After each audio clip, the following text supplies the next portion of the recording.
நீங்க செலக்ட் பண்ற உங்களோடு கூட இருக்கிற நண்பர்கள் சரியாக உங்களுக்கு அமையல அப்படின்னு சொன்னா, நான் சொல்றேன், ஏற்கனவே இருக்கிற அந்த டிஸ்டர்பை விட அவங்க பெரிய ஒரு டிஸ்டர்ப் உனக்கு கொடுத்து உன்னை பாதாளத்திலே தள்ளி விடுவார்கள்.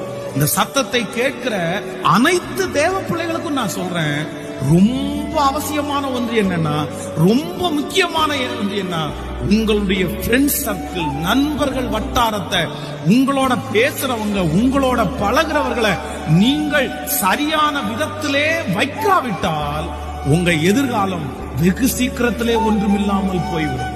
உங்களுடைய ஒவ்வொரு தகப்பனாரும் தாயாரும் உங்கள் பிள்ளைகளுக்காக நீங்கள் ஜெபிக்க வேண்டுமே. ஆனால் நான் சொல்றேன், மிக முக்கியமாக இந்த காரியத்திற்காக ஜெபிங்க. உங்க பிள்ளைகளோட பழகிற ஃப்ரெண்ட்ஸுக்காக கண்டிப்பாக நீங்க ஜெபிங்க. ஏன்னா நண்பர்களே உனக்கு வேண்டாம், உனக்கு எந்த ஃப்ரெண்ட்ஸும் இருக்க கூடாது, நீ வீட்டுக்குள்ளே தான் அடங்கி கிடக்கணும்.